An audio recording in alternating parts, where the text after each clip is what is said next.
People, people, gather round. The Mom Top 10 of the Year is abound. What were the best? What were the worst? The ones that made you happy, the ones that felt cursed. The ones that were quite good, albeit a meandering end, or the ones you stopped watching, the ones you couldn't defend. Well, pull up a seat. We shall ring in the new year with films of the year past. We'll go over it all in this episode of the Mind Over Movies podcast. I wrote that in the shower. Thanks for writing poetry You're for welcome. the show. We might be able to use it as your next passion after we hear what fucking shitty movies you like this year. Maybe you can start a poetry podcast. Let's go. So this is our top 10 of the year. Hell You've yeah. probably seen. I'm not gonna lie, I didn't watch a lot of movies this week that aren't gonna be talked about here in our list. Gotcha. So Yeah. I don't know. This might be one of those first ever episodes where we just jump into it. I did want to ask you, Casey, instead of asking you in a text before the podcast, on the air right now. Yes. Do you have some favorite first watches of 2021 that weren't released this year, but movies you'd never seen before? I do. That you finally caught up on? Because I made a little list of that, and I thought it might be cool to mention like a few of those. Yeah, for sure. I just have to go back here. I do remember there was a few first watches that I had where I thought, wow, that was like really great. Well, to start it off, I've talked about it before, but this was a 2019 film that I missed out on. That I first watched just like a month or two. I watched it in November. Was Portrait of a Lady on Fire. Yeah, I need to see that. Yeah, that one was absolutely great. Can't say enough good things about it. There was an older movie that I think I watched this year that I was like, wow, that was great, but I can't. Oh, it was two. It was Freaks, which was the 1932 like circus film, was really, really awesome that I really enjoyed, and Humphrey Bogart in the 1948 Treasure of the Sierra Madre. That really delighted me. I loved that movie. Were there any 5 stars amongst those? No, there were 4 stars. Gotcha. Portrait was 4.5 stars. Almost. Oh, goddamn. Might be Okay. 5 if I watched again. I don't think I gave any 5-star to movies that I like had missed out on. I know I gave Raw 4.5. Okay. But yeah, everything that I gave 5 stars. Everything that I gave 5 stars this year was. Oh no, that's wrong. There was one 5-star I gave to a movie that wasn't from this year, and that movie was Desperately Seeking Susan, 1985 with Madonna. Oh, roles. that's the movie with the 3 identical strangers. Yes. That's a 5-star film? Yes. Well, fuck, I want to watch it anyway. Yeah, it's great. Okay. I highly recommend it. Yeah. Yeah, I had a lot of movies that I gave 5 stars this year. None from this year, though. Really? Just, Okay. Yeah, just from years past. So, I mean, my favorite was probably Come and See. I think that honestly might just be like one of the best films I've seen in general. For sure. And my God, like just incredible film. Psycho, I've just seen for the first time this year. That was a 5-star. And speaking of Psycho, there's someone inside the house now, and I don't know who they are. Cue the horror music. Which segues perfectly to When Harry Met Sally, my next Wow. favorite first watch of the year. And yeah, Amadeus was another 5-star. Okay. Le Samurai was another 5-star. I still need to see all these. Yeah, my top 5 of this first watches thing were all 5-star movies. I was really pleasantly surprised with a lot of. Right. Well, basically, when I had a Criterion Collection membership, Right. I just watched so many fucking good movies. It was awesome. Nice. But yeah. Oh, and I should mention Stalker. It didn't get 5 stars from me, but like I've thought about it ever since I watched it. Like I remembered thinking this is a boring movie, but I literally have not stopped thinking about it since I watched it. So like I need to fucking finish it. Yeah, you started never it finished really Yeah. slow though. It is really it's kind of slow. easy to drop out of. You could literally pick any point in the movie and pause it and just be like, I'm gonna come back to this later. Like, yeah. And it's like, you're not going to have missed much. Like, oh, they were walking in the field a second ago. Yup. Oh, they were on the train car for like 10 minutes. Great. True. But I don't know. It sounds like I'm bashing it right now. Right. But Well, like, that's Tarkovsky, you know? but like, it's intentionally dull. I don't know. It's very well done. Yeah. But yeah, let's stop prevaricating, right? Let's just jump into it. Can we? Let's have some honorable mentions, Yes. right? Yeah, because I want to do honorable mentions, and I also, if maybe I don't like doing like bashing on movies all the time, but if there were like one or two movies that you saw that were especially bad this year, maybe we can mention those too. Yes, I'd love to. I have some. I could have some dishonorable mentions. Although there weren't too many movies I hated this year. There were a couple for me. A lot that I strongly disliked. Let's get the dishonorables out of the way. Let's go. The worst movie I saw this year was definitely Eternals. Really? Okay. Definitely not the like worst made. Like, I think Chloe Zhao has definitely like proven that, like, as a visual artist, like, she's incredible, and like this definitely looks leagues better than other Marvel movies coming out. Well, in parts. There are other parts where it looks like a PlayStation 2 video game, namely with the deviants. I just didn't care for Eternals, and it's one of those that was just like, this is why we maybe have one Marvel movie every year rather than 3. Or this year, 4. Yeah, 4. They had to my catch God. up from 2020. And there was only one Marvel movie that I really liked this year. I'll just say that. Yeah. Like, I mean, Shang-Chi was good when it came out, but it's definitely soured on me, and I couldn't tell you about Black Widow's plot anymore. Right. I understand. Yeah. What about you? What's your dishonorable? So I have two that are honestly neck and neck with each other that I just vehemently hate. But I would say the lowest on my ranked list, number 42, out of the 42 films I watched this year, is going to be Fear Street, 1994. That's probably the worst watch. It was abysmal to sit through for me. I just do not care about the plot. It's that plot has been overdone. Better done even in recent movies that is just like it. And it's not good. I don't like it at all. So, I mean, it wasn't really like that great of a movie. I did enjoy it a lot more than Fear Street Part 2, the 70s one. I thought it was much better than that, but like, there's nothing to write home about in any of the Fear Street movies, I don't think. Nah. It was just kind of cool that they released it week after week, but I didn't even watch Part 3, so I mean... Part 3 was... that was your favorite? No, it was my second favorite. I will say, I the 70s one is my favorite. Okay. And then the Part 3 is my second favorite.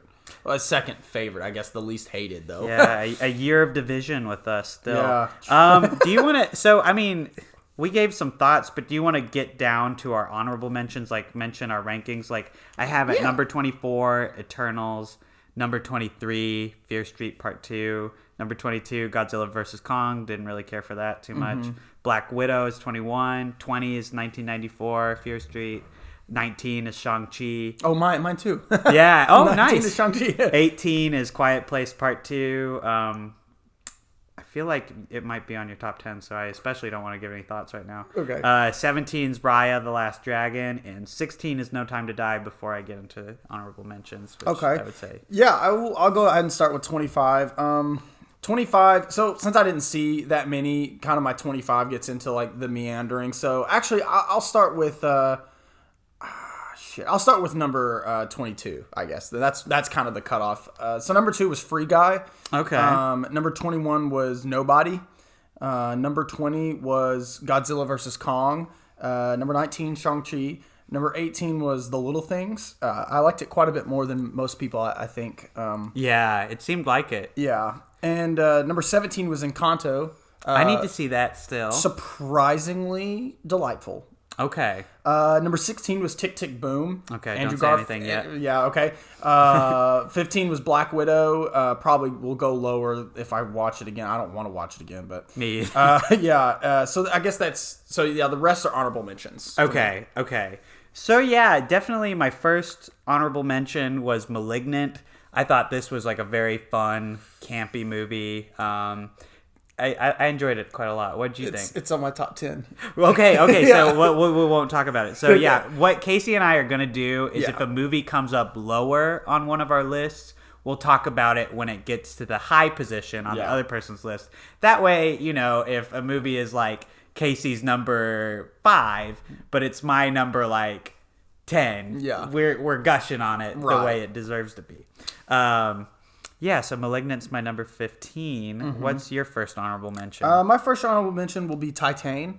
Okay. Julia Ducournau's, or Ducournau's. I wish I'd caught it. That was one of the ones I wanted to see for sure. I definitely didn't like it as much as Raw, but it's still pretty solid. I think everybody should at least give it a watch because it deserves that. She's a director that deserves her films to be watched for sure. So that was the number 14 for me. 14 for me was Nobody. I really liked Nobody. I fuck with it just like I do with John Wick, and I think Bob Odenkirk it gave one of the most fun performances this year. Yeah, it's fun. I love it a lot. Just it's a good time, It's simple. Yeah, he's one of the few actors besides Robert De Niro that makes smoking cigarettes look badass.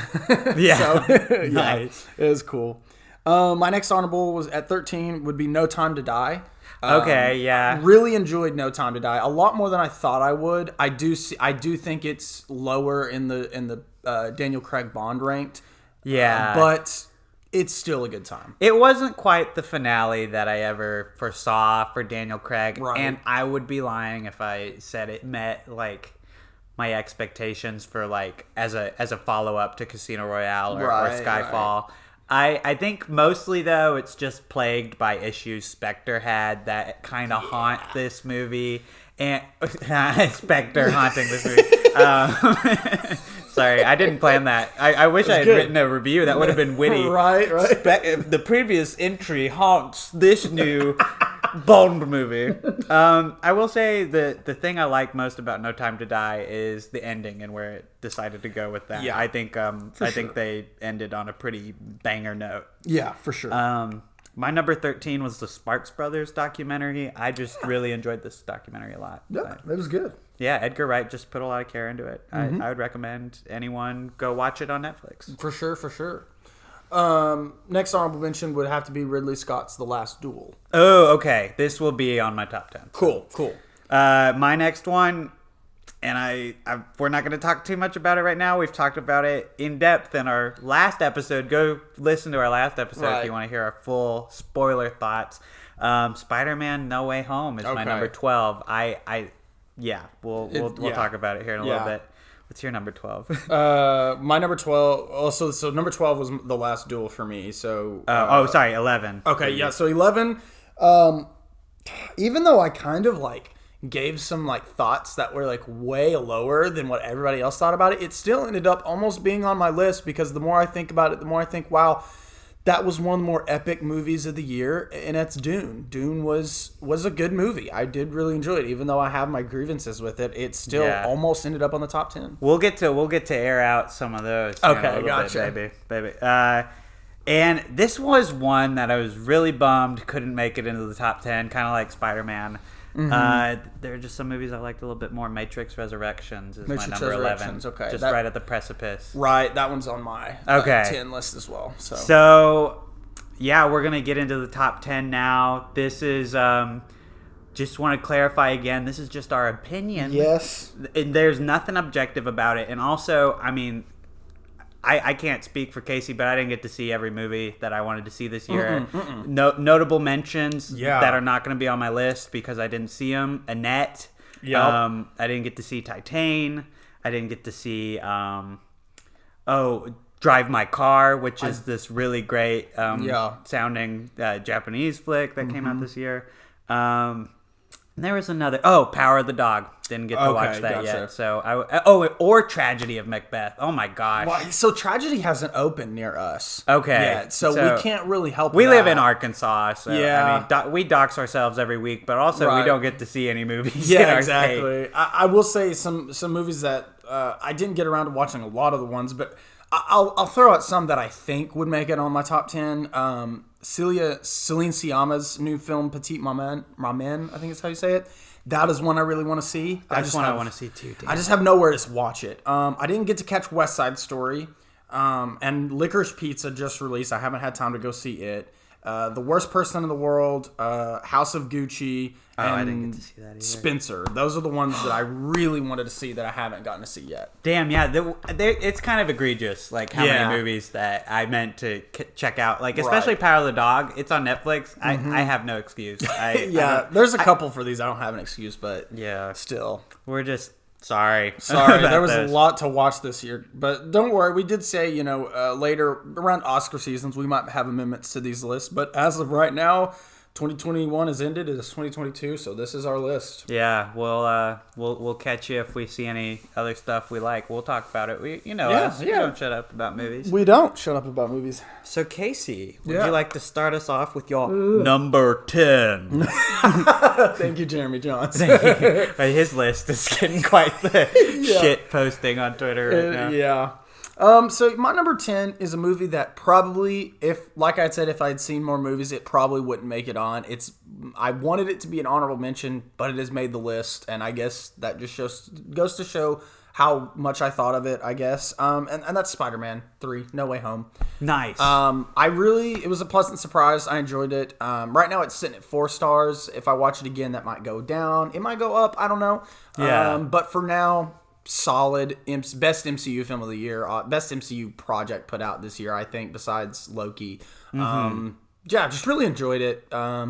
I don't know. I just had a lot of fun time with it. It's a good movie. Yeah, I agree. I think it's definitely everything a fan could want. I did kind of talk about in our spoiler episode. At times, I do miss the individual tone of Tom Holland's trilogy, and I do feel like with the inclusion of villains from the multiverse, there is some tonal shifts in this trilogy. Definitely. Although most of it is for the better, I would say. For sure. For the character growth that happens to Tom Holland in this movie. I did really like Spider-Man. I wish it could have made the list, honestly. Right. It was quite the spectacle, and I enjoyed it quite a lot. For sure. But I don't have much more to say about it than that. Yeah. So number 10. My number 10 was The Last Duel. Nice. I really dug Last Duel. I kind of wish that Ridley Scott hadn't said stupid shit about millennials or Gen Z being on their phones being the reason no one saw this. You had a perfectly fine thing to throw under the bus, which is Disney releasing your movie at a bad time and not advertising it. Right. And you went for people on their phones. Really? So stupid. But that doesn't change how pleasantly surprised I was by this movie. I really enjoy its act structure. I know that you mentioned in your Letterboxd review that you feel that the first couple acts are kind of undone by the third one and makes rewatches kind of pointless. But I like it that I just like the differences in the story each time you see it, because some of them are subtle and some of them, I think especially with Adam Driver's, there are moments where you would think he would be shameful about it or try and cover it up, and he tells a story that's pretty close to the truth, actually, and it's oh, okay. But yeah, go check out Last Duel. It didn't do too well in theaters. It's going to be on HBO Max this month, I think, and just a damn shame it didn't perform well. I agree. It was good. The best part, I think, is how well Ridley directs action, because the duel is fucking awesome. That's my favorite part of the movie for sure. The politics may be a little bit, some people have criticized it for being like first grade Me Too kind of script, but I mean, why are we bashing that at all? It's a script obviously that's timely for right now. I don't see any reason to get on to him about that, because at least he's doing that. There are a bunch of other directors that are ignoring it, and he made this film with this surprising concept, and he did it very well. Yeah, I thought it was good. So. Yeah, Matt Damon and Ben Affleck aren't bad screenwriters. I mean, yeah, they did a pretty okay job with this. I mean, obviously they I've never seen Good Will Hunting, so I don't know what the height of their screenwriting partnership looks like. But this was pretty well written, I would say, and they did get another person on board to supervise the screenplay. They got. I can't remember this woman's name, so I don't want to like butcher it, but I think that if she had anything to do with Jodie Comer's character being more rounded out, I mean, she did a phenomenal job because Jodie Comer stole the show for me in Last Duel. I really did love her performance. I'll say Ben Affleck kind of stole it. I do love his character. I think he should at least get a Best Supporting nod at the Oscars because I mean I was actually blown away by Ben Affleck in this film. Like Normally Ben Affleck is like one thing to me, but in this film he's just I don't know, it was great seeing him. He was a bastard in a really fun way. Yeah, exactly. I liked him a lot. Yeah. The Nicole Hoffman. Okay. I'm sorry, I fucked up that last name for sure, but she did a great job with the screenplay too. Sure, Don't want to leave her out. Anyway, what's your number 9? Number 9 is going to be a movie that I actually haven't stopped thinking about since I watched it, and it's due for a rewatch very soon, and that's The Matrix Resurrections. Yeah. The Matrix Resurrections ended up on my top 10. At first, I didn't think so. When I ended the movie, I was like, I was okay, but then it stuck in my mind for a very long time, and the more I thought about it, the more I was like, that's a damn good movie. I really enjoy that. I got some guy on Twitter didn't think that my opinion was that great when I retweeted that Warner Brothers wasn't going to move forward with any Matrix sequels. I was like, good, we have a saga and it's good. And the guy was like, Animatrix, if you're counting Animatrix, it's saga, otherwise it's a trilogy. And I'm like, I count Resurrections. And he said, ouch. And I was like, fuck off, okay? But okay, anyway. But yeah, The Matrix Resurrection, it's good. It's a good sequel, I think. And I really enjoyed it. And I'm going to rewatch it very soon, I think. Like, because I just can't stop thinking about it. Yeah, I definitely feel you. Like I wanted it to be on my top 10 really badly. I think that when I rewatch it, it could possibly switch places with Last Duel or something else. Like I don't know. Like the elements of the movie I didn't like don't show up in my mind as much as the elements I do like. And honestly, I wonder how much that I didn't enjoy the first time around would benefit from a second watching. Right. And honestly, I have kind of a fan theory about it that I didn't have last week. I can't really talk about it on the podcast because it's spoilery, but yeah, I don't know. I definitely really enjoyed Matrix Resurrections, and this is the best I could have come up with for a Matrix sequel. So, I mean... For sure. I couldn't have come up with Right. What I want to say. Lana Wachowski did a phenomenal job. Number 9 for me, I don't think we're going to talk about it much right now because I know you love this movie. Right. Pig. Yes. Okay, let's move on. Okay. What's your number 8 then? Number 8? Oh, gosh. Yeah. Okay, my number 8 is The Suicide Squad. Okay. I really, I know that you didn't care for it that much. Right, no, but that's fine. I was so pleasantly surprised by The Suicide Squad because James Gunn honestly made a movie that I like a bit more than even the Guardians movies. Right. I think that it's sharp where it needs to be and heartfelt and sincere in other parts to balance it out. It's great because the characters actually feel fucking vulnerable in this movie. Some of them. I will say that there's some plot armor for some people. For a couple, yeah. Especially the audience fan favorites, I think, get a little bit extra damage, health bars. But I was really surprised by how much I enjoyed it. I listened to the soundtrack a few times through because I think that's pretty banging. All the visual effects are great. And this is just one of the most colorful superhero movies to come out in a long time. Like, the fact that the Suicide Squad with an R rating is more colorful than Spider-Man No Way Home is kind of sad. I'm not gonna lie. I will say, even though I have my thoughts on it, after seeing people on Twitter retweet a bunch of like scenes and rewatching some of the scenes and stuff, it has better visual effects than the past like 10 Marvel movies. honestly really great, especially Starro. Like, Yeah. Starro looks fucking amazing. Oh my gosh, that eye, especially. Oof. Yeah, good stuff. Good stuff. What about your number 8? My number 8 is a little old movie that I really, really, really fucking enjoyed. And the more I think about it, I think on a Pixar ranking, it'd be pretty high up there. Really? That's Luca.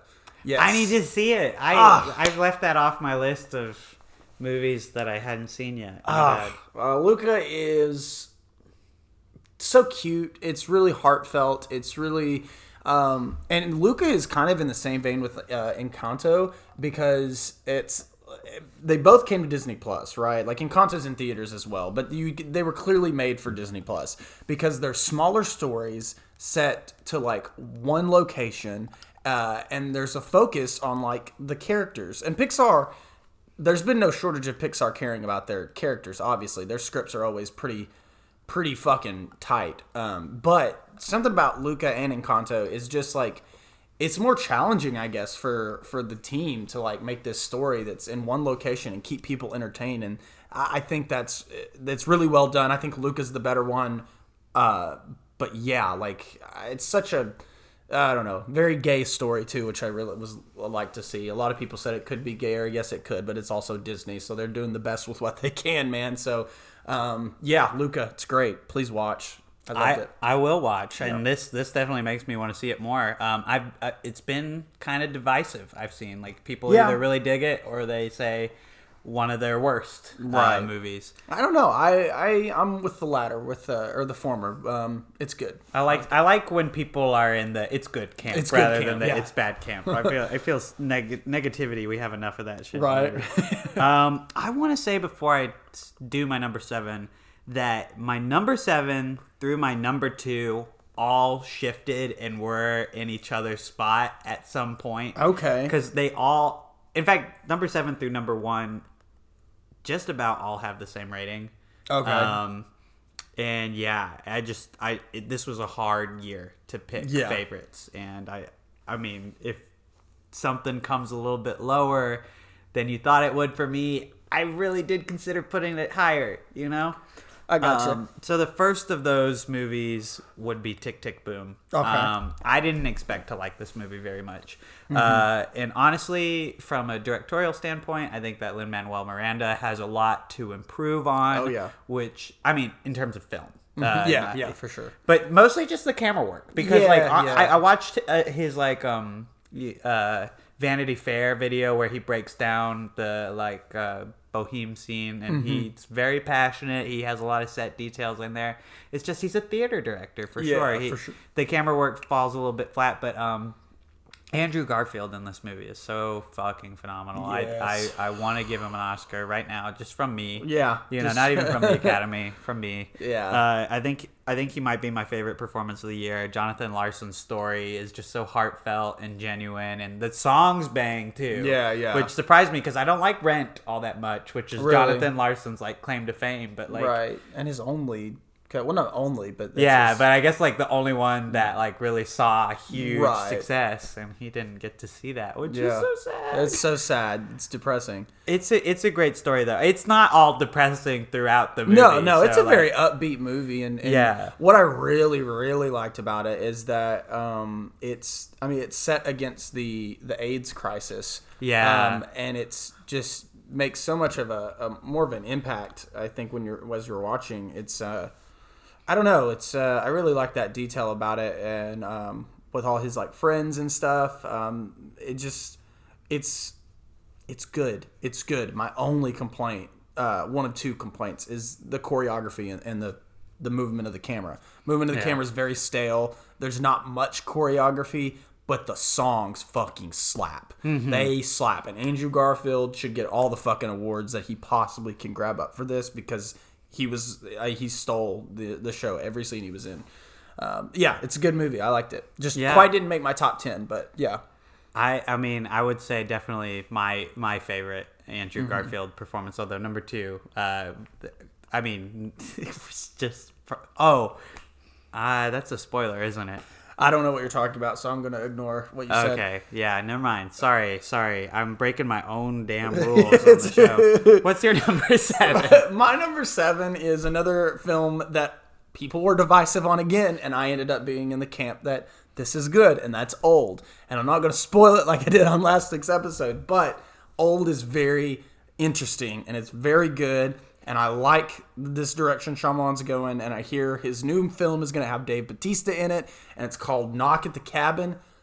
I don't fucking care. I'm already hyped. Hyped, that sounds like a good title. Yeah. Like, I don't know. I'm intrigued. Who's knocking? Exactly. Is it Dave? Is Dave inside the cabin? Is Dave inside? Is he outside? I don't know. Maybe he's at the window. Maybe. The door's locked. Please let me in. Old was it felt like, it's not a return to form for Shyamalan, but it's just Shyamalan. Yeah. And it's good. I don't know how else to say it. Like, the plot twist is kind of what you suspected throughout the whole movie, but it's still a good twist, and it's satisfying. Mm-hmm. It's a satisfying ending. It's a satisfying twist. There's a couple scenes in here where my mouth was just like open. I was like, what the fuck? Like, I don't know. It's good. I think people are like a bit unfair to like shit on Shyamalan because like he's making exactly the movie he wants to, and he's not trying to. I don't think it's pretentiousness. I think like he got maybe a little pretentious with like Lady in the Water, and especially went way up his own ass to make The Happening happen. But like, I don't know, this era of Shyamalan just feels so pure. Like, he's just making the movies he wants to, and if it's your shit, you know, go for it. And if it's not your shit, I mean, it'll appeal to someone else. Like, that's how I felt about Glass, even with all my flaws with it. Like, I know someone else might really enjoy it, and like it's the movie he wanted to make. It sounds like he planned it out that way. And I don't know, I admire the guy. I'll watch Old for sure. Oh yeah, love M. Night Shyamalan. I hope you know that. Shyamalan, if you're listening, that's for you, buddy. I love you. That was sweet. I'm gonna give a little smooch to one of my favorite directors who made a movie this year. Oh yeah, number 6. Mwah. Oh, French Dispatch. Okay. I figured this would be on your list. And I saw that it definitely will not be on yours. It will definitely not be on mine. So that's okay. That's okay. Yeah. Because we're still friends. Yes. Even when you don't like movies I like, and when you like movies that I don't like, and that's okay. It makes the world go round. Yeah. But I'm gonna talk, and you know, if you agree with anything I'm saying, you know, chime in. If you disagree, chime in. Okay. You know? I really thought this was a return to form from Isle of Dogs for Wes Anderson. Like, I think it's a big step up from that. I think that live action is just like his. I mean, as fantastic as Fantastic Mr. Fox is, like my favorite. Yeah. Clearly, like, animation is just not his strongest like area. Like, he's refined the live action camera so well. Yeah. And this movie definitely has some of my favorite bold choices from Wes Anderson. I love the way he plays with color and aspect ratio in this movie. I love the first and third stories especially. I think what holds this movie back for me is that I enjoy the second story in there. It's just not really on par with, honestly, how I feel is the first one is my favorite by far. Yeah, that's the third one I like almost like just, you know, like it's right under it. It's like mid, you know, but I like it a lot. But it's definitely the mid tier one. Like, I love the first one a lot more, and then the second one is below, and I'm just like, I could take it or leave it, but it's so well done. Like, from a cinematography standpoint, in terms of all the performances in it, like, it's great. I mean, Frances McDormand never phones it in. Willem fucking Dafoe. Willem Dafoe is in it for like 2 seconds. I know, it's crazy. Like, it's that's like, Willem Dafoe. There he is. There he is. Yeah. But yeah, I really enjoyed this movie, and I liked the anthology aspect because it reminded me of reading some of my favorite articles, which is what Jason Schwartzman and Wes Anderson had in mind when they were writing the movie, is just trying to emulate some of their favorite newspaper articles that they've read or magazine articles, and I thought it was very finely written. Mwah. Yeah. Such a cheese. I'll say I think the first story should have been a feature-length film. I think it could have easily been a feature-length Wes Anderson movie, and I would have loved it 10 times better than I ended up liking the whole for me personally, because the first one's so fucking good. I know the first so one good. is like a 5-star story like, to me, it's and great. like everything in it, and it's like the reason it's a 4.5 movie to me is like, while I do enjoy the other stories quite a bit, like this is just the problem with anthology films is like the order in which they're presented won't always be the order in which you prefer them, and so you'll have a time with the movie that goes up and down, up and down. For sure. I will say, even though in my review, I think I kind of alluded to Wes Anderson getting stale for me for this, because he's full Wes Anderson in this movie. There's never been another movie that as Wes Anderson as this one. But crank it up to 10, baby. Crank it up to 10. In the first one, he does... I can't remember if he does this through all the anthologies, but especially in the first one, he has this type of shot where it's like everybody just stops, but they're obviously still moving. It's not a freeze frame. It's just the actors are frozen and the camera moves through. That was really cool. Dug that a lot. He plays with the camera in different ways in all of them. Like, I like that it gets animated at one point. Like, that sequence was really dope. There's just a lot of inventiveness. Like, if you don't care for the story as much in this movie, like, just watch it for a visual treat. I would say it's a little treat. Yeah, and I mean, that's okay that Casey doesn't like it. That's okay. What's your number 6? My number 6 is okay. So I'm gonna have to preface my rules for the top 10 list this year kind of went out the window a tad bit. At first, I told myself, okay, we're not doing miniseries. Those don't count as we're doing top 10 films. Okay. However, I found myself top 10's looking a little iffy, and I'm like, this is not the film I want to be in my top 10. And I had to pull a film that I watched that is it's a mini series kind of. It's basically a 6-hour long documentary. Tiger King 2. Absolutely not. Do you know anybody that watched that? No, I don't. It released, but nobody watched it. I think it really just they milked it in 2020, and I guess we're all fucking finally collectively sick of it. Yeah. Thank you. You have it. Oh nope, it's still there. Sorry, you have a loose hair in your beard. Ah, okay. Okay, we cool. got the loose beard. We got the okay. Anyway, the documentary. I didn't stop thinking about it for weeks. And I even rewatched it with some friends. That's Q Into the Storm. Yes. Amazing documentary. Spans the length of almost 4 years of this dude, digging in. Like, he is in the fucking trenches in this fucking conspiracy, and it's a global conspiracy that fucking doesn't make any sense, and it's absolutely, it's ridiculous how stupid this is. The far right that have conned this thing of Q. It's an amazing documentary. He pulls no punches. He visits. If there's a name drop, he's interviewed them for it. If they have anything to do with Q, he's talked to him. He's done the work. He practically lived in another country with the people that he was interviewing. And there's just like a part in the series where it takes sort of like this, he's made friends with one of the people that the guy who invented not 4chan, invented 8chan. Yeah, 8chan. And he formed this sort of friendship with him, and there's some politics involved. That it's like one of the episodes, there's like a sequence where it's like actually really fucking it intense. becomes a thriller for a minute there. It's crazy. And it leads all the way up to the January 6th insurrection at the Capitol, and it's insane, but there's so much information, and it's so important. It's so important that fucking people do the work like he did to dispel, even though QAnon believers will never watch this, he did all the work to dispel this fucking conspiracy, and you have a hell of a good time watching it. He doesn't ever skip over any information. It's a good documentary. I could not keep it off this list. It was one of my favorite things I watched this year. I did really fuck with the documentary. I didn't include it on my list just because I was trying to keep it. But I see why you included it. Because it's so fucking high quality. I hope that we see more from this documentarian. Yes. I can't remember his name, but he was dope. I don't either, but it was good. It's good.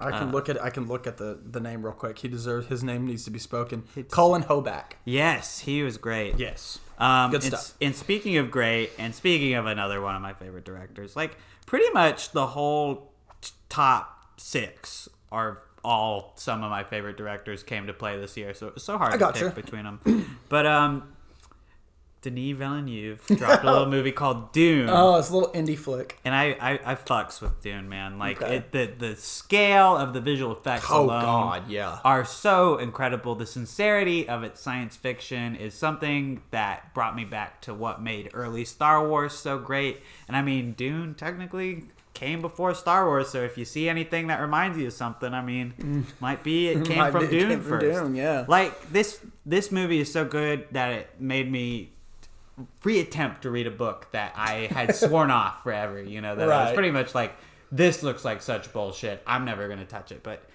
I really love Dune. I don't think there's a weak performance in it. I think all of the visual effects are stunning. I love the story. I just wish the thing that holds it back for me from being higher on this list, because it was number 2 at one point, and I thought about it. See, that's the thing. My 7 through 2 all shifted around in each other's spots. But sorry, I keep feeling like I'm showing you all my cards. I feel like you're fine. I didn't. Okay. But sorry, what was I gonna say? Oh, but what held it back for me is honestly the fact that it feels like half a movie at best. Yeah. Maybe a third of a movie. Yeah. It ends so abruptly. I've never seen a movie that ends like it. And honestly, my problem with that too is that they cut it off at a weird point. Like there is a very logical spot to me where you end the movie, you cut it, and it felt like it went on 30 minutes past that point. Right. And I'm not gonna lie, those 30 minutes fucking drag. Yeah. I'm like, oh my god, when is this gonna be over? And then when it is over, it's like, really? That was the spot we picked? Yeah. And if part 2 wasn't coming out, I mean, this movie would not be on my list. As simple as that. As much as I admire everything in it, it needs its story to be complete, and until part 2 comes out, I can't see me putting this movie much higher on this list than it currently is. But yeah, I mean, I fuck with the first half of Dune real hard. Yeah. And I did enjoy it a lot. I loved it, I would even say. Yeah. Yeah. I mean, it was like number 11 for me, so it almost made the cut. Like I did enjoy it a lot, even though I had some problems with it. It was good. Yeah. Denis Villeneuve he's awesome. He can't fuck up. No, really. No. One of my favorite movies he's ever done, Sicario. Oh, I thought you were saying Dune was one of your favorite movies he's ever done. I was like, that's not... that doesn't reflect your opinion. It does not, no. No, Dune's mid-Villeneuve for me, but Sicario does fuck. My number 5... Ooh, we're getting in the top 5. Here we go. Oh my gosh. The best of the best. So technically, I had to pull this film from the year 2020, but it did not come out in 2020. It released in 2021. So therefore, I watched it in 2021, and I think it should count as a 2021 movie, even though it was supposed to come out in 2020. The pandemic fucked things up. I think I know which one it is, but also I feel like you put us on such a wild chase here. I know. Yes, it is. Did you notice how we got quiet? Yeah. Because it's a Quiet Place Part 2. Bro, A Quiet Place Part 1 is a 5-star film for me. I think it's like it's a perfect sci-fi thriller. Part 2, man, it didn't do what a lot of people wanted it to do, but for me, it did exactly what I wanted it to do, and that is why it's on this list. It's number 5. It fucks. Quiet Place Part 2 fucks. Cillian Murphy, Emily Blunt, John Krasinski back to direct. Fucking never been a better choice made by the fucking studio Warner Brothers, bro. I mean, this movie is awesome. I loved it. I thought it was great. I thought nothing was sacrificed from the first movie. The first movie was very contained, and I thought that part 2 was also contained, yet kind of expanding upon the universe just slightly, just enough for me. I didn't want them to do what some sequels do and just go all out, and they didn't.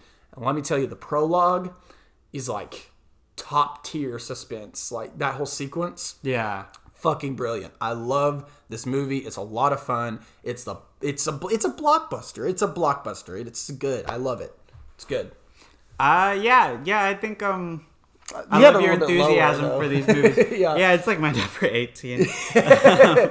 But I love your enthusiasm for these movies. I think these movies are really fun. I definitely wanted to catch it in theaters because I'll never forget quite how fun it was to see the first Quiet Place in theaters and just how shushed like everything was, you know, and how tense it got. It's not like my favorite movie, the first one, and honestly, this one I enjoyed it about as much as I thought it would. I think Cillian Murphy's a great addition to the cast. All the people who came back from the first movie are great, and there are so many wonderful moments of tension. I just felt like it was more of the same. That was my view of it, you know, and that's really the thing that held it back the most for me. And I can't say that I was equally invested in the diverging storylines. There was definitely one that I would have liked to see, and the other two that I settled for. Gotcha. And that's kind of my view of it. Like if it had been just focused on one storyline and the strongest one, in my opinion, I feel like it would be pretty great. Like I feel like it would be much higher on my list. I gotcha. Yeah. I did, definitely. There was one storyline, like you said, that was. I was like, go back to the other one. I want to see the other one. Like it's.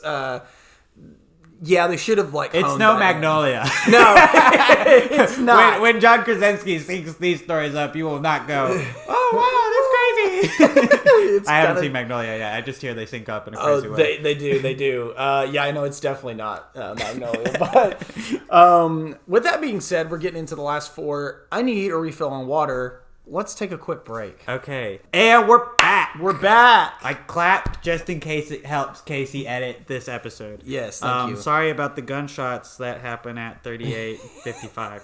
Wait, are those gone now, or are those still in every episode? Okay. It scared the shit out of me when I was listening to the episode and I heard it. I was like, fuck, I forgot. I'm so glad I was in the shower when I heard it and not like driving my car. Although I could have slipped and fell. And True. Sorry. Did you, so before our water break, did you say your number 5? Yes, Quiet Place Part 2 is my number 5. Yeah. So I'll jump into number 4. Let's do it. Another one of my favorite fucking directors. It was so hard to choose between all my babies this year. You know, they're all making me so proud. But Last Night in Soho, me fucked with. I still need to catch it. I want to see it so bad. I won't give too much away, but I'll just say, you know, Edgar Wright has this excellence in visual storytelling, and nothing's changed in this movie. The visual flair of it, I think, is my favorite part. But on top of it, the performances and the story are pretty great, timely too. And you have some very seasoned actors giving awesome performances. Diana Rigg, Terrence Stamp, and I mean Anya Taylor-Joy and Thomasin McKenzie shine here. Matt Smith is fucking brilliant in this movie. There's not a lot I don't like. I mean, there are a couple parts that there are some logical leaps you have to make to get there, I feel like, and there are a few red herrings or mainly just one red herring that I'm like, you know, that was kind of a waste of our time in retrospect. Right. But I really enjoyed it, and despite its flaws, I'd be lying if I didn't say like I loved watching every minute of it. You know, even if you can recognize those flaws, I mean, just if it's a gift of a story and you love the film, just admit you love it. You know? Right, for sure. And I love this movie. I do. I saw Sam gave it 5 stars. Good taste, man. Good taste. Nice. What's your I'm excited to watch Last Night in Soho. Yeah, I think you'll love it, or I hope you will. Yeah, I do too. It's another one of those divisive movies. I think some people say it's mid. A lot of Edgar Wright stans are like, actually, it might be one of his best. I won't blame you too bad if you think it's mid Edgar Wright, because I do see the problems. But I mean, honestly, it's like Baby Driver quality for me. Okay, yeah, like, that's where it would rank. I think. I gotcha. Well, my number 4. I'm actually really excited for this one. I don't think a lot of people expected this. Let me hold on. I have to check the director. Whoa. I think I know. Okay, so James Wan. Oh, Malignant. Yeah, Malignant, bro. Malignant fucks. Malignant fucks. The most bombastic, crazy fucking hour and 40 minutes of my life this year was Malignant, because that story, like that twist, everything about it. It's so fun. It's the most fun I think I've had watching a movie this year. Like the absolute most, like just joy-inducing. Just like what the fuck, just fun. Yeah, it's crazy and it's good. Yeah, it's a horror. It's a supernatural horror slasher. Like, what more could you ask for? I don't know. I feel like I want people to go in blind, but Yes. like also I'm just worried that people will lose interest in it then, and they won't ever get to fully experience just trust me. Go in blind. Go in blind. And whenever this movie picks the fuck up, Yes. okay? And you're going to know when it's happening, and you're going to not regret the fact that you continued watching it, because I have got to tell you, this is one of the most entertaining horror movies of the past few years. Definitely my favorite James Wan horror movie now, because it's more fun. I mean, like, sure, The Conjuring and all I was about to movies say are The more Conjuring. heartfelt, Yeah. but this is way more entertaining Yeah. in my eyes. Malignant does not give a shit about anything. Like, conventions, tropes, fucking, it's campy as hell, but it's camp in the best fucking way, and James Wan knows exactly what he's doing. This movie is crazy. I think one of the words I used was it's the most bonkers movie I've ever seen. It's bonkers. Bonkers is a perfect adjective. Yes. Go in blind as you can. Don't even watch the trailer. Even though the trailer doesn't even give that much away, it's still like, I went in blind not knowing what the fuck it was about. I just started and I was like, this is weird, but I'm following it. And like you said, at a point when it picks up, it picks the fuck up and it does not let go. It's awesome. Loved Malignant. Yeah. Oh my god, I'm now kind of bummed it didn't have a spot in my top 10, but I certainly will be rewatching it, and I have such strong affection for it. Oh yeah. So what was your? We're at your number 3 now. Yeah. Let's go. Let's Top continue 3. movies that I'm going to shove in your face because you haven't seen them yet. Oh shit. Licorice Pizza was my number 3. I forgot you had watched it. I thought you hadn't seen it yet. Nope, I watched it this week, and I almost saw it again. Kennedy's seen it twice. She really enjoyed it. This might be her number 1 movie. Okay. Part of me is tempted. Sorry, can we have an impromptu guest? Sure. Yeah. Okay. 1 second. We'll be right back. Okay. We're bringing Jay Leno out. This is gonna get spicy. I didn't feel like I should talk about Licorice Pizza without bringing on Kennedy, who I watch most movies with, to be honest. And you've seen it twice, so I felt like your expert opinion would be good here. But I'm pretty much the expert on Licorice Pizza now. Okay. Yeah. I have a quote from Licorice Pizza in my Twitter bio, so that's how you know. Well, what's the quote, man? It is a quote from Alana Kane, played by Alana Haim, Let's go. of the hit band Haim, which happens to be one of my favorite bands of all time. Oh hell yeah. So I was a little biased going into the movie, but her character, Alana Kane, says, "You're talking about pinball machines. I'm a politician." And the way that she delivers it is just so funny. Yeah. Okay. I do. I enjoy that part of the movie that you're talking about.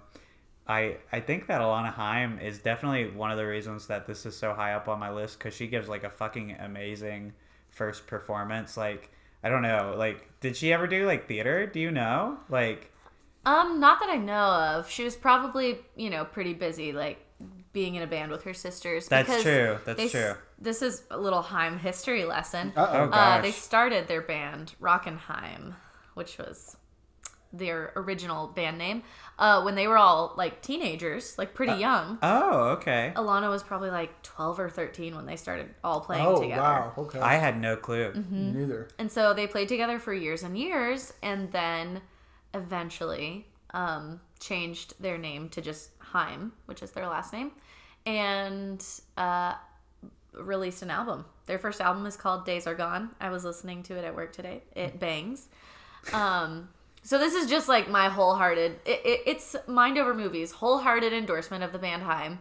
There we go. There we go. I've been hearing that Bradley Cooper might get a Best Supporting nod for 7 minutes of. Oh my god, screen he's time. incredible.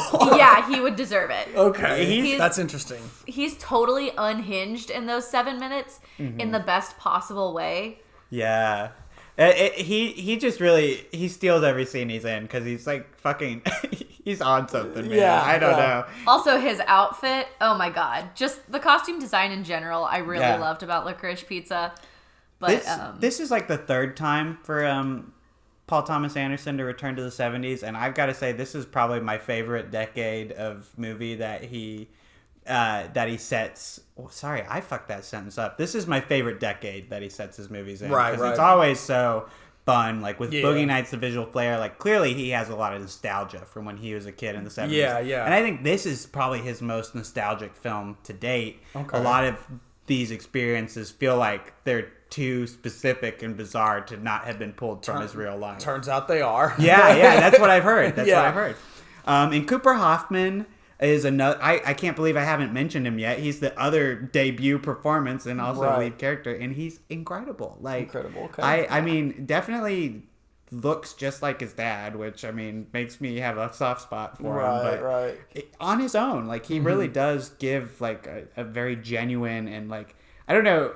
Is he actually a teen? Cause that's what I was wondering. I don't know how old he actually is, but he plays a very convincing teenager. Gotcha. Well, yeah, and I mean, something that I love about this movie is that Alana Haim and Cooper Hoffman, I mean, Cooper Hoffman has acne, Alana Haim's got like a chipped tooth, you know? These look like real people, and that's something that I love about this movie is like, it feels so grounded at times because these just feel like real people things and like what real people do, and like all the little vignettes in the movie are so entertaining. Like with French Dispatch, you know, there were stories that I liked more than other stories, but in this movie I enjoyed it like throughout. Like everything was just about nearly perfect. I mean, people will tell you that the age gap is something that turns them away from it, and I don't understand. I'm not gonna lie. Like, I think in the context of the movie, it makes sense, and I don't think that it really goes anywhere that's too controversial. Gotcha. In terms of the age gap.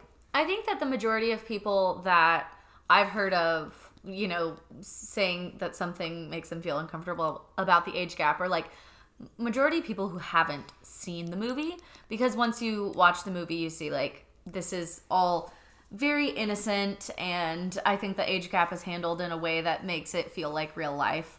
I think there are some like context factors that also you have to take into account. Like number one, this is fiction. The age gap, it can happen because it's fiction. I don't think that it's like I don't think it's encouraging, you know, 15-year-old guys to be going after 25-year-old women because I mean, they do anyway. But like, Yeah. do y'all Right. remember your first like crush? It was always somebody way older than Oh you. yeah, Exactly. there's always like a teacher. Or, Yeah. yeah. I feel like this emulates that in a way, and also I just feel like the time period, it's the 70s for a reason. Like, I mean, I feel like this character would probably get a bunch of high fives from his friends. Oh, and, no one would really be thinking about the larger implications. I do admire people for looking out for like, you know, someone whose story might be similar to this and they were abused and they might be affected by this. Like, I think it's very well intentioned.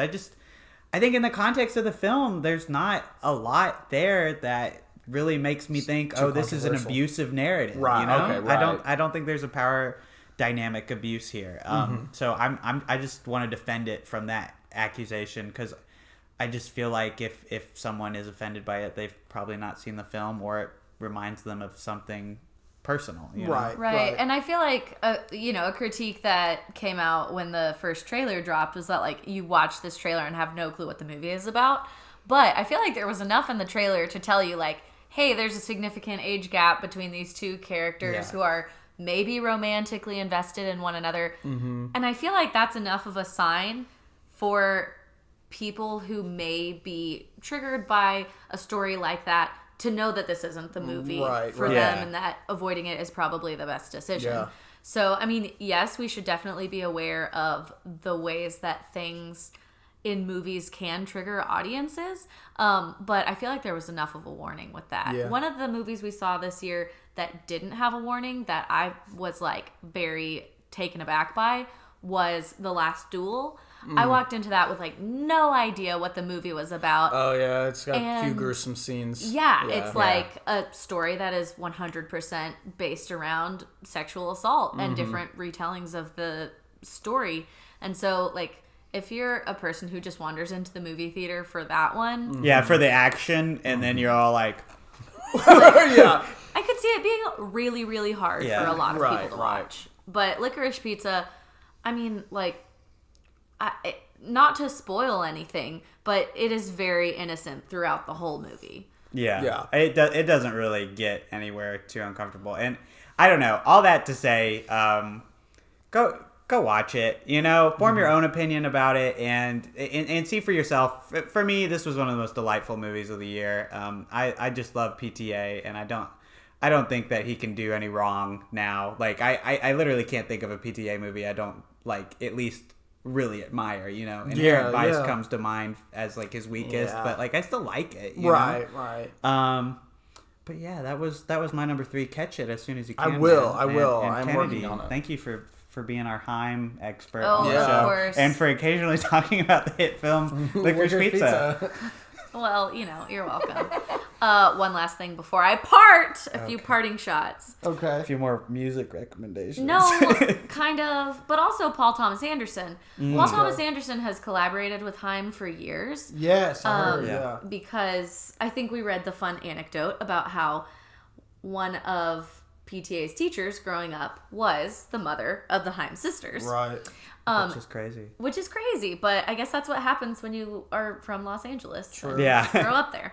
So Haim has released a lot of music videos directed by Paul Thomas Anderson. Yup. And it was very fun seeing the similarities between those music videos and Licorice Pizza. I think there were a lot of elements that, you know, those two forms shared that I thought was very neat. So if you haven't seen any of PTA's collaborations with Haim before, check them out for a little fun dose of what you might see in Licorice Pizza. There you go. Yeah. We'll be watching. Nice parting recommendation. Thank you. Yeah, for sure.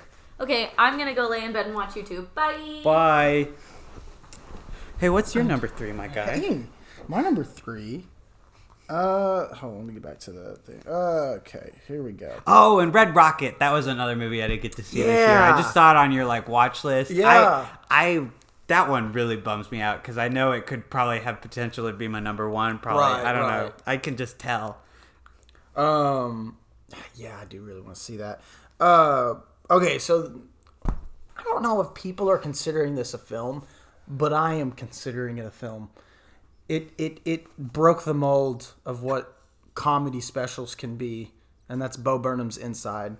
I was immediately taken aback by this film. It's a film, okay? It's a film. It's a film. It's totally a film. movie. It's totally a movie. Yeah, Inside's a movie, right? I mean, Yeah. I didn't see it. It but was marketed as a comedy special. I I've think. heard it's a experimental film. It is. And I would treat it as such. Okay, well, it's a musical experimental film at that. And let me tell you, God, is it good. And God, did it make me just fucking stare at the screen like 5 minutes after it was over and be like, what the fuck, bro? The most relevant thing that has come out this year. He did it all by himself. That's amazing. The songs slap. I've been listening to the album past couple days and just thinking about just how good of a lyricist he is. And now that he's made this on his own, how much he understands about creating like a cinematic or just like a film, creating something like that. It's good. It's great. I at one point had it at 5 stars. I think it's now at 4.5. But when I rewatch it, no promises that I won't go back up to 5. I thought it was fucking great. I won't say too much about it because you really just need to watch it if you haven't. I should see it. I feel like I've been hearing a lot of songs from it. Oh, you haven't watched it yet? No, I haven't seen it. Yeah, it's amazing. Yeah, I don't know when it started. like 5 minutes into it, I was already just like almost in tears. I was like, bro, how is he able to just hit it off on such a note that's like, holy shit. Like when it begins, it's different. And by the time it ends, I don't know, it's such a personal movie for him. It's about him. And it, unfortunately, I think it got lumped into the stupid fucking storyline of like celebrities that are like, oh, you're suffering during the pandemic, you like fucking the millionaire. Imagine video. Yeah, but it should be separated from that. This is first and foremost something about Bo Burnham, about him personally, and it just so happened that he was able to express what he was feeling through the pandemic. The pandemic was like the last fucking straw for him, basically, in making this, and through making this, like you see, like he's talking about everything, and he hits it on the nail. And he hits the nail right on the head every time with every topic he covers. It's funny, it's fucking heartbreaking, and it's just a masterpiece. I loved it. It's good. Watch it if you haven't. I will. Someday. So many empty promises to watch that movie. I've had the chance so many times that I have not taken it. My bad. Right. Might be. Number 2. Oh my gosh. Number 2. We're getting so close. This is a movie I watched last night. And it really surprised me just how much I enjoyed it. But Steven Spielberg's remake of West Side Story. Okay. Which it almost gives me pause to say remake, because I mean, yeah, it is Definitely. it's a remake, but like I feel like I prefer this version of the film. Even if it's the same story, I just feel like Steven Spielberg's direction here is fucking incredible. Most of the performances are, they just knock it out of the park because they're straight from Broadway. Right. He found real Broadway actors for the Sharks. He got Latinx actors, and there's just so much good about it. And, I feel like it could have been my favorite of the year. Could have been a 5-star. I just have one kind of glaring flaw with it. And that's Ansel Elgort. And it's not that he's bad. Because in real life, yeah, he's kind of bad. Yeah. But it's just that he's flat, and it's like, he can carry a tune, but he doesn't have a lot of emotionality. There's not a lot going on with his face. He's just outshined by pretty much every other actor in the movie, and it feels like his inclusion in this movie is studio interference. Like, Gotcha. Cast someone famous, or Right. else, because most of these actors, this is their first feature film. Yeah. And that's really impressive because they fucking knock it out of the park. I really do think there's so much to love about this movie, and it's so tasteful to the original story. They got Tony Kushner, the guy who wrote Angels in America, to update the screenplay a little bit to add some relevant topics to it, and I don't know, I was so surprised to find myself loving a remake in our year 2021, like with The year of our Lord. I don't think I've seen one in a long time that is an improvement over the original film, but I felt like this was it. Nice. Well, I mean, I'm more excited to watch it now. I still need to catch it. It's still, it's box office. It's a flop. It's officially an awful flop. It's so sad. It is very sad. Yeah. That's not what's stopping me from watching it, by the way. It's time, really. But yeah. Oh, if I'm gonna mention Ansel Elgort being bad, I should mention Rachel Zegler being amazing. Rita Moreno not reprising her role as Maria, but coming back into this movie, which gives it a nice, loving bridge to the original version. Right. Ariana DeBose, I think that's how you say her last name, is great in this movie, and especially David Alvarez was one of my favorite performances. Yeah, just wanted to mention those actors because they definitely cancel out Ansel Elgort's Menace. Okay, cool. Well, I'm excited to watch it.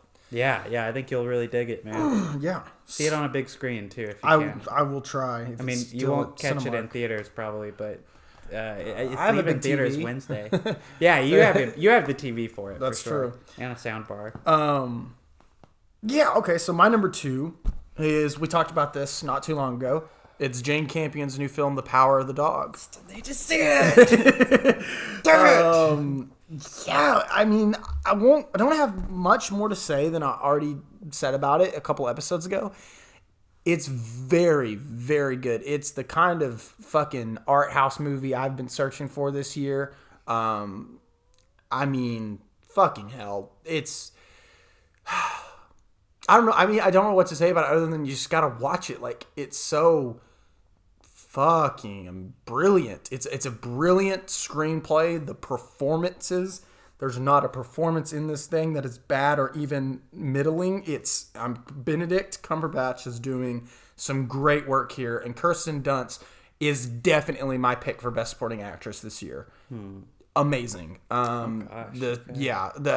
an adapted screenplay, so I wouldn't mind it winning adapted, honestly, as well. But adapted in the best fucking way. I haven't even read the source material, and I already know like this script, the screenplay is so fucking good. I was enamored with it nearly the whole time.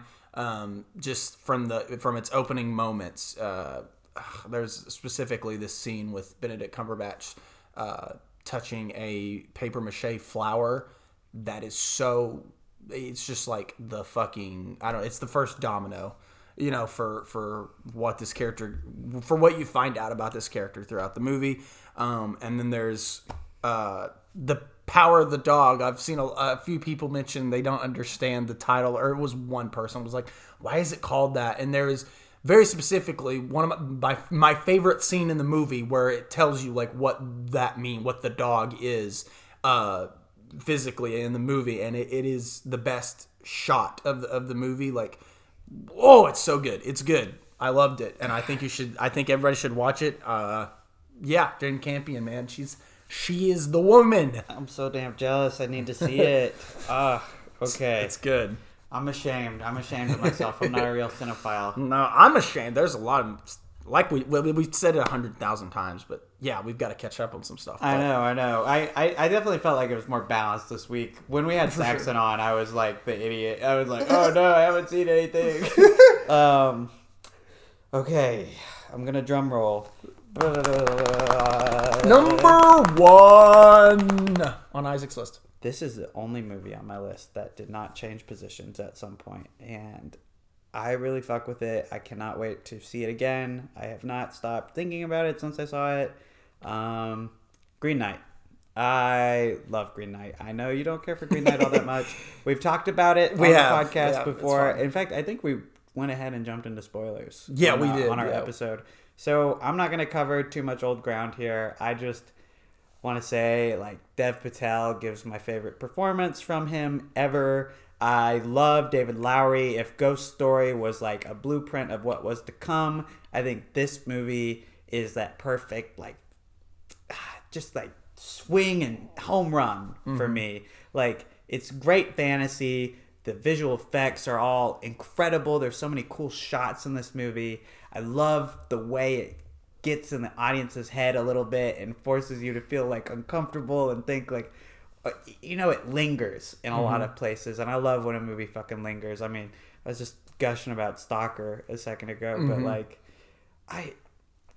Green Knight represents things that I want to see on the big screen more often because it's a visual feast, but it doesn't stop to hold your hand either. You know, it lets you form your own interpretations of it. And that's just something I really appreciate. And I'm going to be watching David Lowery's career with like great interest because I think that this is just such a great movie. I fuck with it so hard. Love you, Green Knight. I do find myself thinking about its effects more than I do about anything else because the titular villain of the story looks fantastic. I'd say looks fantastic. Well, I talked about it in our episode, but right.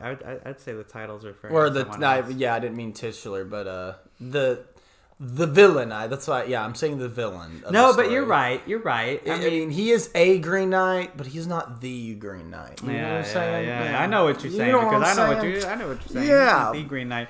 People would be like, "What?" Yeah, no, it is.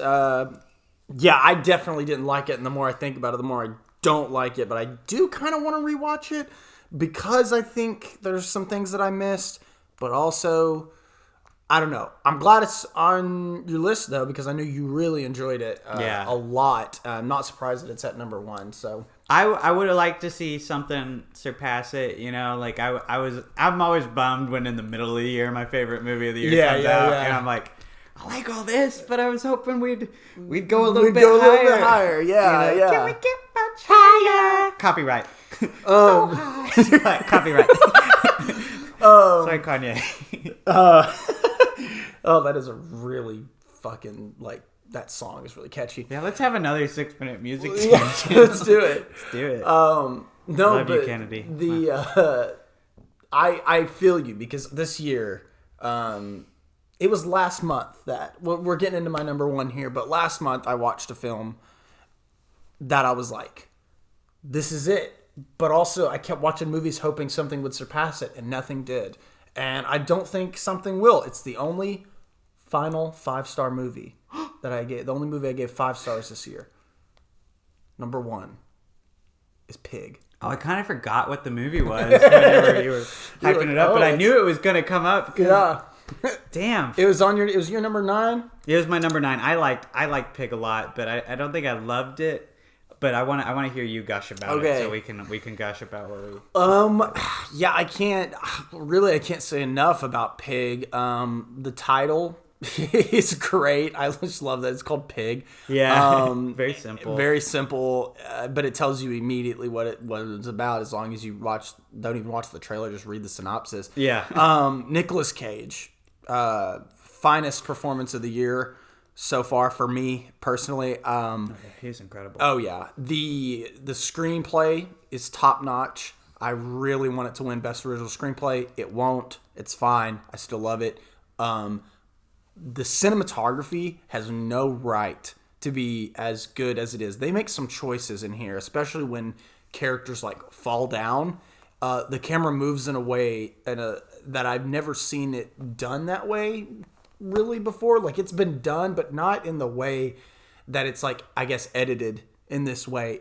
And it's really it's good. The way it just in some places, I do remember there was this shot in one of the scenes where it's through a trailer window and it's focused on the window, but then it like focuses in past the window to see 3 characters walking up, and the score is so great in this movie, and it's a really like hype shot. I don't know, I just loved it, and the story moves, like you said in the episode where you talked about it, it moves very logically.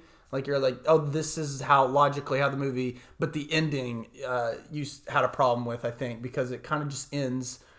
I don't think I talked about Pig before, because I just listened to the episode. Really? Yeah, you talked about it last week with Saxon. SMH. Or the week before with Saxon. No, you guys talked about it. I hadn't seen it. No, okay, then it was last week's episode. It was last week's episode because you caught it.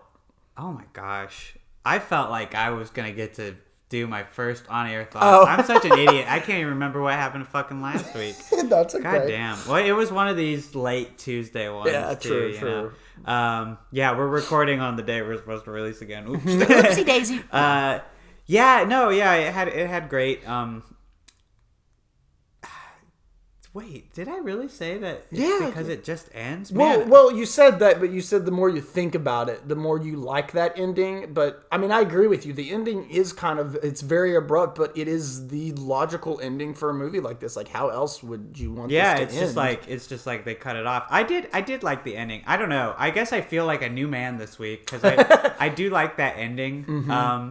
And I do love a good bit of anti-revenge, a deconstruction of that genre. I think anyone who goes into this movie expecting John Wick is going to be sorely disappointed. But now I remember. It's unsatisfying in the best of ways. Yep. Right. Fuck. Okay. Well, I already showed my cards with Pig, and I forgot. It's fine. I mean, it's good though. It's a surprise movie with, like, who would have thought a Nicolas Cage movie would. It's not a Nicolas Cage movie, but he's in the movie. It's my number one movie of the year. Like, yeah. Well, and from a debut director. Shit. And like I looked at his Twitter, like he has only like 200 followers. Like I don't know, I can't believe it. Like go swarm this guy. Like hype him up. For real. For real. I forget what his name is. Let me say his name. Michael, he has a really complicated last name. You got to bring it Michael up. Sarnowski. Yeah, there you go. Yeah. Not complicated. Bro, I mean, Pig is just like the perfect... For me, it's the perfect film. It comes in right at 91 minutes, and so it's it's going to be tight, straight to the point. And it builds a world that I've never seen put to Truffle Hunters. Yeah. The fuck? Well, now I just need like a movie exploring like the food scene in Oregon, I guess. Yeah. Like clearly it's super interesting. Right? There's also probably my pick for like one of my favorite scenes this year is from Pig. It's the diner scene. Oh yeah, that's pretty dope. That diner scene is fantastic. I don't know. That felt like the writing in that scene just felt like, I guess Sarnowski also wrote the script, I believe. Mm-hmm. That feels like he reached a higher level of just existing to write that. Like, I'm so serious. That scene literally, that hit me so hard. Just everything about that sequence, really. It's like 10 minutes of the movie that they're in there, but it's the final, like, 3 minutes. And the dialogue is perfect. And even the scene after that, where we have a little bit of existential dread with Nick Cage talking about... some kind of the fault line, I guess, that goes through Oregon or something. Yeah. Fucking hell. The monologues in this movie, bro. They're great. They are like, they're like theater. It's awesome. And I mean, Nick Cage said he did this movie to prove that he could kind of have like a restrained, like more human performance. And I think this is absolutely a wonderful idea for him. Because I as much as I love Crazy Cage, I love me some like profound, deep Cage. Oh too. yeah, for sure. Yeah, I agree with you. I think he or Andrew Garfield, I think I would give the Oscar. Oh for sure. For me, it'd be Cage, but Garfield's a close second. Let me take because Garfield's performance.